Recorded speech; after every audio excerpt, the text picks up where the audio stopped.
using the microphone, and you will have up to 5 minutes. We are using the traffic light system, so when the light turns amber, you will have 1 minute left and need to stop when it turns red. The first speaker is Mr. Kim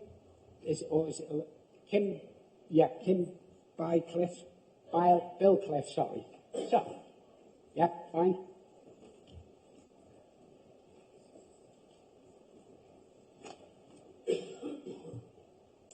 Hi.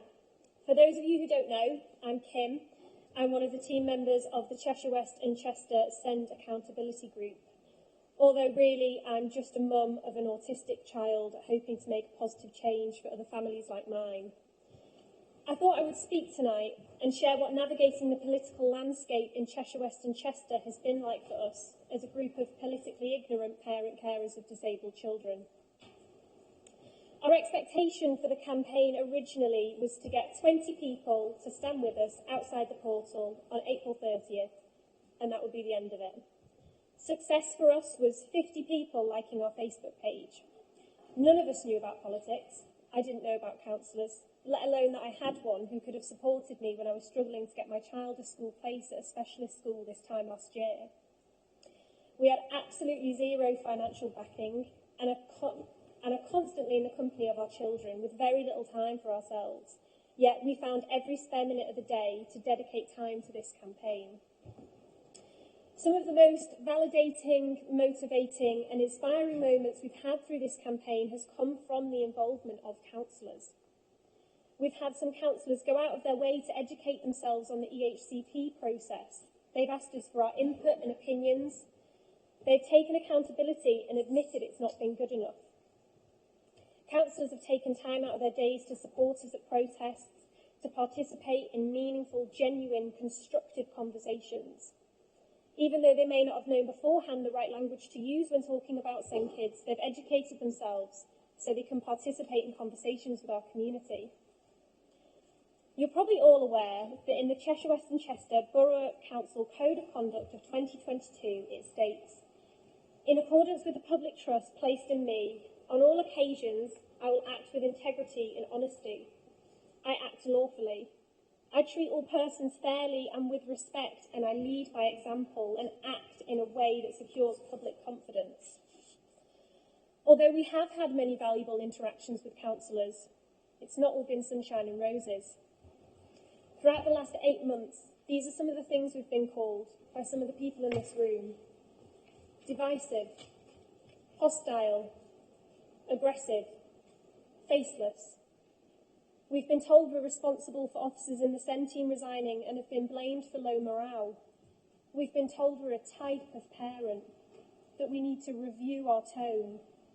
We've been told we're spreading misinformation and that it's not as bad as we're saying.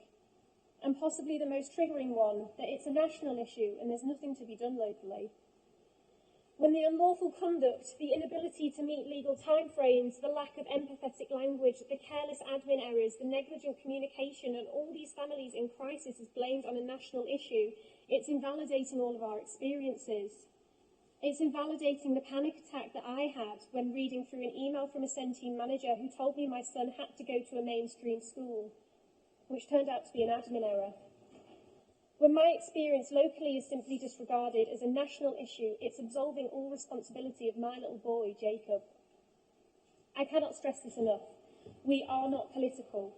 We never wanted to get into politics. We're just parents of disabled children needing better from our local authority. All we hope for from councillors is for some dignity and respect, for you to sit in meetings with us and not to scroll Twitter on your phone or do some clothes shopping. Yes, both of these things have happened. There are other minority communities in Cheshire West and Chester that are treated with respect and dignity. Why are we, as the parent carers of disabled children and young people, blamed for failings within the Send team? Ultimately, I'm worried we're still going to be here in a year's time. I'm worried that ill feelings against us will obstruct meaningful change. I'm worried that this has become more about us than about the families and disabled children at the centre of all this. So to conclude, I ask, please don't lose sight of those kids and those families. Don't use our campaign as a reason for delays or blame us for failings within the Send team. We're just parents of disabled kids asking to be communicated with and for the law to be followed. Thank you.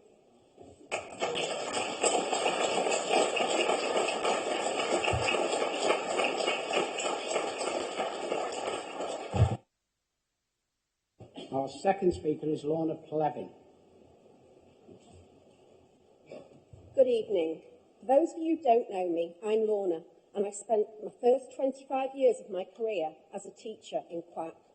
More recently, I became a foster carer, head teacher and Senko at one of the most inclusive primary schools in the area, so I have walked the Send Walk. I currently home educate my daughter, who has an EHCP and was unable to cope in mainstream primary school. Alongside this, I volunteer with Cheshire West Social Care to support care experienced families who are struggling to navigate SEND and the EHCP process. Tonight, due to time constraints, I wanted to share my experience of some of CWAC's Thrive values as an advocate both for my daughter but also for the many other vulnerable families I support. Teamwork. CWAC SEND accountability is contacted by numerous parents each week who are in crisis and feel utterly alone. Through our work, we have met many exceptional individuals and groups who want to be part of the team. Pockets of SEND parents, dedicated school staff, certain teams within social care, and a small selection of councillors. In contrast, our experience of being a SEND parent in CWAC is overwhelmingly adversarial. A council where SEND parents are seen as an inconvenience, to be discredited, ignored and silenced, rather than as valued members of the team. Honesty. One of the biggest challenges has been being subjected to CWAC leaders' continued use of the national crisis narrative to cover up CWAC-specific failures. Yes, there is a national SEND crisis that all LAs are dealing with.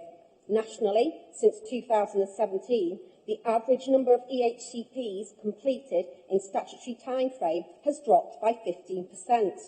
Yet in the same time period, CWAC's average has fallen by 94%.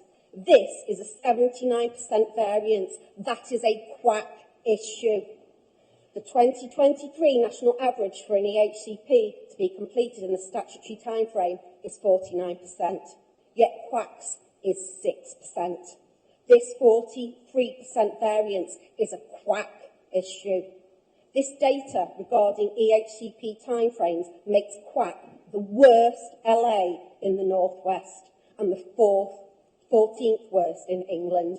This is very clearly a CWAC issue. So why are other local authorities with the same national issues outperforming CWAC? And is CWAC leadership questioning this, or are they waiting for Ofsted to come once again and challenge their over-optimism? We need CWAC leadership that is honest to themselves, to schools, to health, to social care and to parents. To move past this point, we need an acknowledgement right from the very top that CWAC SEND service is not good enough, that there are CWAC-specific issues that have let many vulnerable families down, and that excuses and platitudes stop now, and the core issues are addressed decisively and effectively. Innovation. For the first time in many months, there was a real buzz amongst SEND parents when the SEND Summit was announced. Could it actually be that the voice of SEND parents had finally been heard? The speakers list and the breadth of attendees suggested a real shift in culture was coming right from the very top. In 25 years of working in Cheshire West, I cannot remember such a well-attended event with so many key players. However, in reality, it was another briefing, another occasion where the national issue narrative, carefully selected data and platitudes were bandied about to suggest progress. In reality, the only outcome from the summit would be that our post-it notes would be fed back to Council, who would publish their strategic plan in March 2025. The SEND Summit could have been an incredible opportunity to share CWAC's strategic vision for SEND, to galvanise a diverse range of stakeholders into collective action. Instead, many of us left in despair, wondering why we'd wasted another morning. Finally, empowerment. I will be honest, I don't get involved in politics previously, but I've had to get involved in politics now, writing to local councillors, asking for their support regarding to SEND. I will say I've been moved by the compassion and desire to make a difference shown by some councillors and frustrated by a small minority of others whose allegiance has been to their party or leader rather than championing the rights of their constituents. CWAC Send Accountability are working tirelessly to empower the Send families in your ward, and now we need you to do the same.